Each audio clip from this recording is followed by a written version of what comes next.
न्यायाधीश, नई लेखा महानियंत्रक, कांग्रेस पार्टी के नए अध्यक्ष सहित कई नई नियुक्तियों व कई नए बदलाव देखने को मिला है। उसी के अपडेट के साथ आज आप सभी के लिए वर्तमान में कौन क्या है न्यू अपडेट के साथ लेकर आया हूं।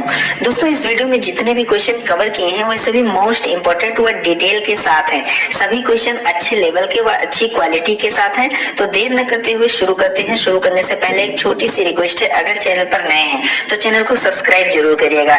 पहला क्वेश्चन है, वर्तमान में भारत के राष्ट्रपति कौन है? तो दोस्तों, आप सभी जरूर जानते होंगे द्रौपदी मुर्मू हाल ही में 15वें नंबर की भारत की नई राष्ट्रपति बनी है। इससे संबंधित दोस्तों जो इम्पोर्टेंट पॉइंट है इन्हें भी जरूर ध्यान रखिएगा। जो राष्ट्रपति होता है वो भारत का प्रथम नागरिक होता है और तीनों सेनाओं का सर्वोच्च सेनापति होता है, तो ये भी ध्यान रखिएगा, और संवैधानिक प्रमुख होता है। तो ये सब दोस्तों क्या है, बेसिक क्वेश्चन है जिन्हें जानना बहुत ही जरूरी है और इन्हें हमेशा ध्यान रखिएगा। तो और जो प्रधानमंत्री होता है दोस्तों वो वास्तविक प्रमुख होता है और जो राष्ट्रपति होता है वो संवैधानिक प्रमुख होता है। दोस्तों, राष्ट्रपति बनने के लिए जो न्यूनतम आयु है वो 35 वर्ष है और जो कार्यकाल होता है ये 5 वर्ष का होता है। वर्तमान में जो राष्ट्रपति का वेतन है वो 5 लाख रुपए है और अन्य बहुत सी सुविधाएं और भत्ते इन्हें प्रदान किए जाते हैं। राष्ट्रपति अपना त्याग पत्र उपराष्ट्रपति को देता है। अनुच्छेद 52 के तहत भारत का एक राष्ट्रपति होगा, तो ये जरूर ध्यान रखिएगा, काफी इंपॉर्टेंट अनुच्छेद है। शपथ की अगर बात करें तो सुप्रीम कोर्ट के मुख्य न्यायाधीश राष्ट्रपति को शपथ दिलाते हैं। वहीं बात करें भारत के प्रथम राष्ट्रपति की तो डॉक्टर राजेंद्र प्रसाद जी भारत के प्रथम राष्ट्रपति थे। ये सभी पॉइंट ध्यान रखिएगा दोस्तों, काफी इंपॉर्टेंट है।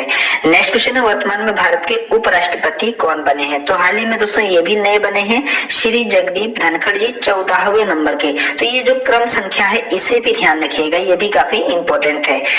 उपराष्ट्रपति दोस्तों राज्यसभा का सभापति होता है, हमेशा ध्यान रखिएगा। उपराष्ट्रपति बनने के लिए जो न्यूनतम आयु है वो भी 35 वर्ष रखी गई है और जो उपराष्ट्रपति का कार्यकाल होता है वो भी 5 वर्ष का होता है। और वेतन की अगर बात करें तो वो उपराष्ट्रपति का वेतन 4 लाख रुपए है और इनको भी बहुत सारी सुविधाएं और भत्ते अलग से प्रदान किए जाते हैं। उपराष्ट्रपति अपना त्याग पत्र राष्ट्रपति को देता है और अनुच्छेद 63 के तहत भारत का एक उपराष्ट्रपति होगा, तो इसे भी ध्यान रखिएगा। अनुच्छेद उसमें 52 है और इसमें 63 है, तो ये दोनों अनुच्छेद काफी इंपॉर्टेंट है, जरूर ध्यान रखिएगा। शपथ की बात करें तो उपराष्ट्रपति को शपथ राष्ट्रपति जी दिलाते हैं और भारत के जो प्रथम उपराष्ट्रपति थे वो डॉक्टर सर्वपल्ली राधाकृष्णन जी थे। तो ये सभी पॉइंट काफी इंपॉर्टेंट है, जरूर ध्यान रखिएगा। नेक्स्ट है, वर्तमान में भारत के प्रधानमंत्री कौन है? तो दोस्तों श्री नरेंद्र मोदी जी 15वें नंबर के वर्तमान में भारत के प्रधानमंत्री हैं। जैसा कि मैंने पहले ही बताया कि जो प्रधानमंत्री होता है वो भारत का वास्तविक प्रमुख होता है, तो इसे ध्यान रखिएगा। न्यूनतम आयु दोस्तों 25 वर्ष है प्रधानमंत्री बनने के लिए और जो कार्यकाल है वो 5 वर्ष का होता है। वेतन की बात करें तो 2,80,000 रुपए मात्र प्रधानमंत्री का वर्तमान में वेतन है, लेकिन इसके साथ ही बहुत सारी सुविधाएं और भत्ते इन्हें अलग से प्रदान किए जाते हैं। प्रथम प्रधानमंत्री पंडित जवाहरलाल नेहरू जी थे और लास्ट पॉइंट जो है सबसे इंपॉर्टेंट है, इसे जरूर ध्यान रखिएगा। अनुच्छेद 75 के तहत राष्ट्रपति जी प्रधानमंत्री की नियुक्ति करते हैं, तो ये जरूर ध्यान रखिएगा। नेक्स्ट क्वेश्चन है, भारत की नई लेखा महानियंत्रक यानी कि सीजीए कौन बनी? तो दोस्तों हाल ही में भारती दास 27वें नंबर की भारत की नई लेखा महानियंत्रक बनी है। इन्होंने सोनाली सिंह का स्थान लिया है। सीजीए का फुल फॉर्म होता है कंट्रोलर जनरल ऑफ अकाउंट्स, इसे हिंदी में लेखा महानियंत्रक कहते हैं। अब यहाँ पर दोस्तों जो सबसे इंपॉर्टेंट बात है, कैग यानी कि सीएजी और सीजीए में कंफ्यूजन न रहे, इसलिए मैंने इन दोनों पॉइंट को यहीं पर अपडेट कर दिया है। तो जैसा कि सीजीए आप देख सकते हैं भारती दास है, ये इसको मैंने अपडेट कर दिया है। अब बात करते हैं कैग की यानी कि सीएजी की, तो इसका फुल फॉर्म होता है controller and auditor general of India, इसे हिंदी में नियंत्रक एवं महालेखा परीक्षक कहा जाता है। तो आप दोनों ध्यान रखिएगा, यहीं पर आप अच्छे से समझ लीजिएगा ताकि कंफ्यूजन ना रहे। और वर्तमान में जो भारत के नियंत्रक एवं महालेखा परीक्षक यानी कि कैग जो है वो गिरीश चंद्र मुर्मू है 14वें नंबर के। तो दोस्तों आशा करता हूँ समझ में आ गया होगा। वीडियो पसंद आ रही है दोस्तों साथ साथ लाइक जरूर करिएगा और चैनल पर नए हैं तो प्लीज सब्सक्राइब जरूर करिएगा। नेक्स्ट क्वेश्चन है भारत के नए महान्यायवादी कौन बने। तो हाल ही में दोस्तों आर वेंकट रमण 16वें नंबर के भारत के नए महान्यायवादी बन गए हैं। इन्होंने के वेणुगोपाल का स्थान लिया है। महान्यायवादी की नियुक्ति अनुच्छेद 76 के तहत भारत के राष्ट्रपति द्वारा की जाती है। तो ये अनुच्छेद जरूर ध्यान रखिएगा, और किसके द्वारा की जाती है, भारत के राष्ट्रपति द्वारा।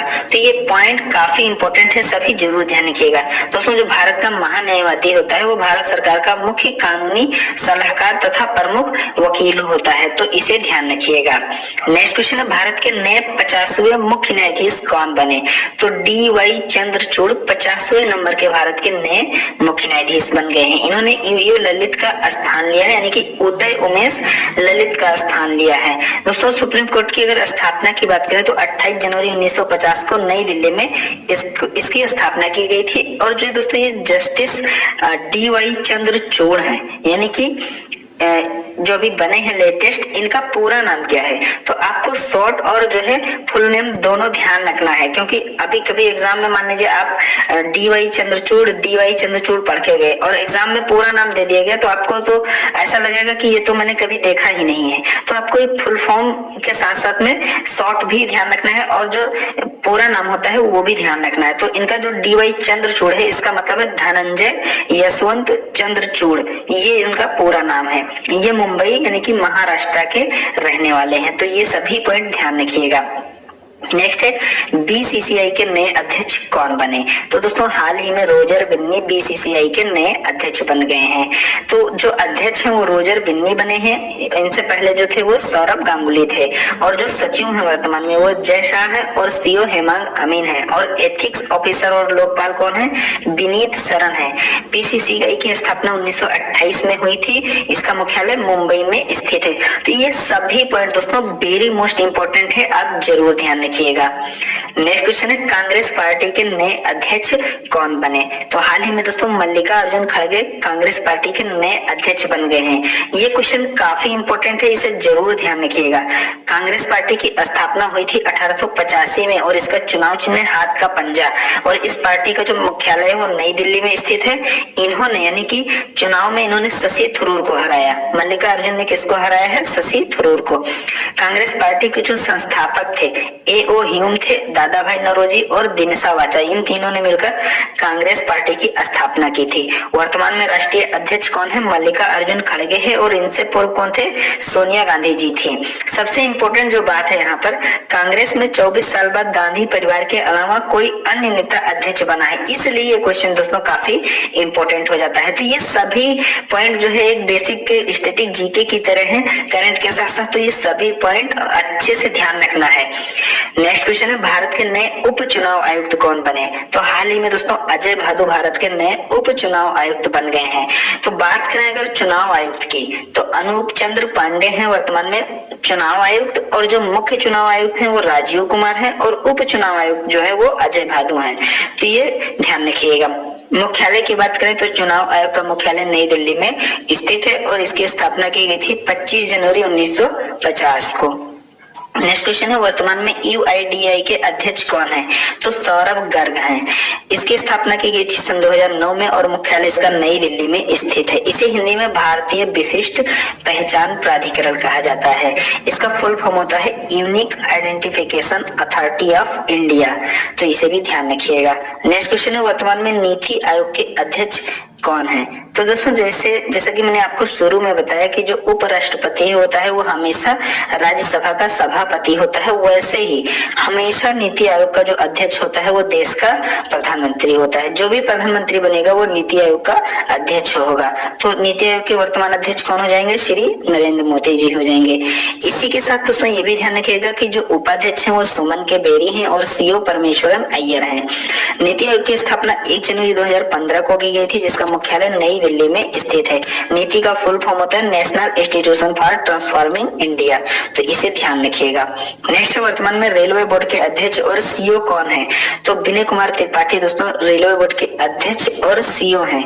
रेलवे बोर्ड की स्थापना की गई थी 16 अप्रैल 1853 को, और जो रेलवे का बोर्ड का गठन किया गया था ये 1905 में किया गया था। अगर स्थापना पूछा जाए तो आपको 16 अप्रैल 1853 ध्यान रखना है, और अगर रेलवे बोर्ड के गठन की बात की जाए तो 1905 ध्यान रखना है। तो ये दोनों में आप कंफ्यूज नहीं होइएगा, ये दोनों जो सन है ये जरूर ध्यान रखिएगा, 1853 और 1905। और ये किस लिए जाना जाता है? स्थापना के लिए और गठन के लिए। वर्तमान में रेल मंत्री कौन है? अश्विनी वैष्णव है और मुख्यालय नई दिल्ली में स्थित है। तो ये सभी पॉइंट वेरी मोस्ट इंपोर्टेंट है, जरूर ध्यान रखिएगा। नेक्स्ट क्वेश्चन है, केंद्रीय प्रत्यक्ष कर बोर्ड यानी कि सीबीडीटी के नए अध्यक्ष कौन बने? तो नितिन गुप्ता हाल ही में दोस्तों सीबीडीटी के नए अध्यक्ष बने हैं। इन्होंने संगीता सिंह का स्थान लिया है। सीबीडीटी का फुल फॉर्म होता है central board of direct taxes. इसकी स्थापना की गई थी 1 जनवरी 1964 में, जिसका मुख्यालय नई दिल्ली में स्थित है। नेक्स्ट क्वेश्चन है, सीबीएसई का नया अध्यक्ष किसे नियुक्त किया गया? तो निधि छिब्बर को। इन्होंने विनीत जोशी का स्थान लिया है। सीबीएसई का फुल फॉर्म होता है central board of secondary education. इसकी स्थापना की गई थी 2 जुलाई 1929 को और इसका मुख्यालय नई दिल्ली में स्थित है। नेक्स्ट क्वेश्चन है, राष्ट्रीय जांच एजेंसी के नए महानिदेशक कौन बने? तो दिनकर गुप्ता दोस्तों राष्ट्रीय जांच एजेंसी के नए महानिदेशक बन गए हैं। एनआईए का फुल फॉर्म होता है नेशनल इन्वेस्टिगेशन एजेंसी। इसकी स्थापना सन 2009 में हुई थी और मुख्यालय इसका नई दिल्ली में स्थित है। तो इसे भी ध्यान रखिएगा। हिंदी में इसे राष्ट्रीय जांच एजेंसी कहा जाता है और इंग्लिश में एनआईए यानी कि नेशनल इन्वेस्टिगेशन एजेंसी कहा जाता है। नेक्स्ट क्वेश्चन है, सऊदी अरब के नए प्रधानमंत्री कौन बने? तो मोहम्मद बिन सलमान दोस्तों हाल ही में सऊदी अरब के नए प्रधानमंत्री बन गए हैं। इनका पूरा नाम मोहम्मद बिन सलमान बिन अब्दुल अजीज अल सऊद है। इन्होंने अपने पिता का स्थान लिया है। सऊदी अरब की जो राजधानी है वो रियाद है और जो यहाँ की मुद्रा है वो सऊदी रियाल है और ये एशिया महाद्वीप में स्थित है। तो ये भी ध्यान रखिएगा। नेक्स्ट क्वेश्चन है, भारत के नए सीडीएस कौन बने? तो दोस्तों हाल ही में अनिल चौहान दूसरे नंबर के भारत के नए सीडीएस बन गए हैं। पहले की बात करें तो जनरल बिपिन रावत पहले सीडीएस थे जिनकी एक हेलीकॉप्टर दुर्घटना में मृत्यु हो गई थी, उनका निधन हो गया था। और दूसरे की अगर बात करें तो रिटायर्ड जनरल अनिल चौहान है। कार्यकाल की बात करें तो जो सीडीएस का कार्यकाल होता है वो 3 साल का होगा या उनकी 65 वर्ष की आयु पूरी होने तक कार्यकाल रखा गया है। सीडीएस जो पोस्ट है इसका गठन किया गया था 1 जनवरी 2020 को केंद्र सरकार के द्वारा किया गया था। तो नियुक्ति भी केंद्र सरकार के द्वारा इसकी की जाती है। नेक्स्ट क्वेश्चन है, अखिल भारतीय आयुर्विज्ञान संस्थान यानी कि एम्स नई दिल्ली, जो नई दिल्ली एम्स में है, एम्स यानी कि जो नई दिल्ली में है, इसके नए निदेशक कौन बने? तो डॉक्टर एम श्रीनिवास एम्स नई दिल्ली के नए निदेशक बन गए हैं यानी कि नए डायरेक्टर बन गए हैं। इन्होंने डॉक्टर रणदीप गुलेरिया का स्थान लिया है। एम्स का जो फुल फॉर्म होता है all India institute of medical science. इसकी स्थापना 1956 में की गई थी और मुख्यालय इसका नई दिल्ली में स्थित है। नेक्स्ट